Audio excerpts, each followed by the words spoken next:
आणि यानंतर बातम्यांचा वेगवान पद्धतीने आढावा घेऊयात। मतदार यादीतील घोळावरून राज्यातील विरोधक एकवटले। बोगस मतदारांबाबत पुरावे देऊन देखील निवडणूक आयोग काही कारवाई करत नसल्यानं विरोधकांनी मोर्चाची हाक दिली आहे। काल सेना भवनात सर्व विरोधी पक्षांच्या नेत्यांची पत्रकार परिषद पार पडली। यावेळी निवडणूक आयोगाविरोधात 1 नोव्हेंबरला रस्त्यावर उतरणार असल्याचा इशारा विरोधकांनी दिलाय। पुरावे देऊन देखील निवडणूक आयोग कारवाई करत नसल्यामुळे मोर्चाच्या माध्यमातून आयोगाच्या डोळ्यात अंजन घालण्याचा प्रयत्न करणार असं विरोधकांनी सांगितलंय। 1 नोव्हेंबर शनिवार निवडणूक आयोगाच्या या मनमानी आणि भ्रष्ट कारभाराविरुद्ध मुंबईत सर्वपक्षीय विराट मोर्चा निघेल। महाराष्ट्राच्या जिल्ह्यातून गावागावातून मतदानाचा अधिकार गमावलेले लाखो लोक इथे येतील आणि मतदारांची ताकद जी आहे ही देशाच्या पंतप्रधानांना, गृहमंत्र्यांना, निवडणूक आयोगांना दाखवली जाईल। निवडणूक आयोगाने जिल्हाधिकाऱ्यांना आदेश दिलेले आहेत निवडणूक याद्या तपासणीचा। याचा अर्थ निवडणूक आयोगाने हे मान्य केले की काहीतरी घोळ झालेला आहे। हे जर त्यांनी घोळ झालेला मान्य केला असेल तर तो घोळ त्याच्या लक्षात आलेला असून सुद्धा ते जर डोळेझाकपणा करणार असतील तर त्यांच्या डोळ्यात अंजन घालण्यासाठी 1 तारखेला शनिवारी तो मोर्चा सर्व विरोधी पक्षाच्या वतीने काढण्यात आलेला आहे। त्या मोर्चामध्ये महाराष्ट्र नवनिर्माण सेना पूर्णपणे ताकदीने सहभागी होणार आहे। स्थानिक स्वराज्य संस्थांच्या निवडणुकीच्या पार्श्वभूमीवरती खासदार श्रीकांत शिंदेंनी घेतलेल्या बैठकीत युतीबाबत पक्षातून नाराजीचा सूर पाहायला मिळाला। नाशिक विभाग, नागपूर विभाग, अमरावती, औरंगाबाद विभागामधून शिवसेना पदाधिकाऱ्यांकडून स्वतंत्र लढण्याबाबतची इच्छा व्यक्त करण्यात आली आहे। आमदार आणि जिल्हा प्रमुखांनी तर युती धर्म मित्र पक्षांकडून पाळला जात नसून निवडणुकीमध्ये प्रतिस्पर्धी उमेदवारांना प्रवेश देऊन आपल्याला संपवण्याचं काम सुरू असल्याची कैफियत ही शिवसेना नेत्यांसमोर मांडली आहे।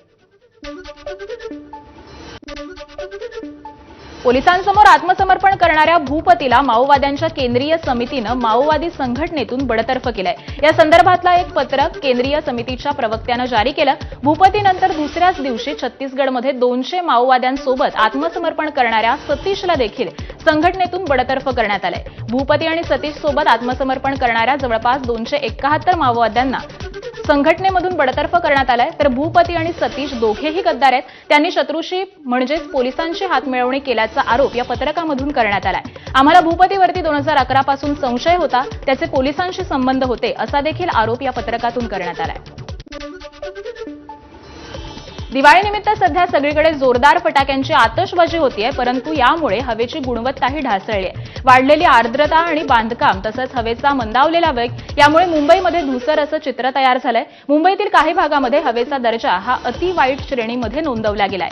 AQI म्हणजेच एअर क्वालिटी इंडेक्स हा 200हून वर गेलेला आहे। मुंबईच्या समुद्र किनाऱ्यावरून याचाच आढावा घेतलाय आमचे प्रतिनिधी अजय माने यांनी।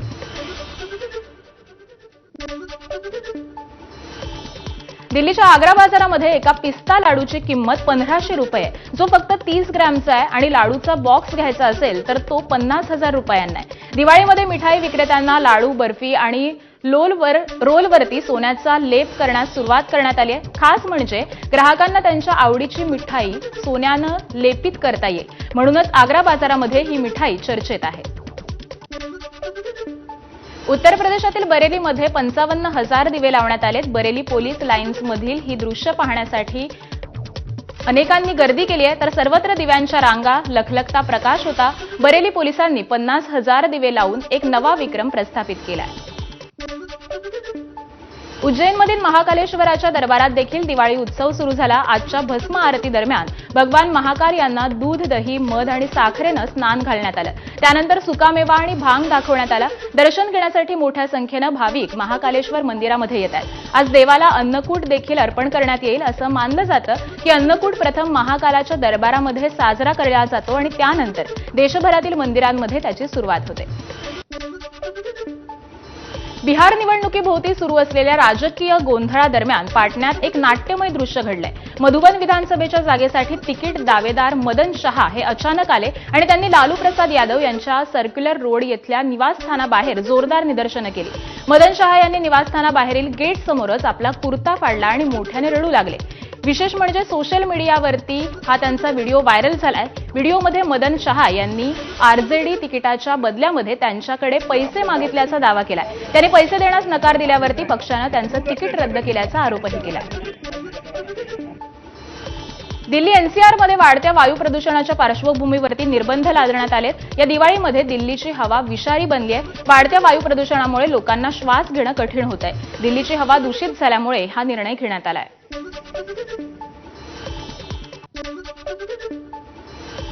आणि यासोबतच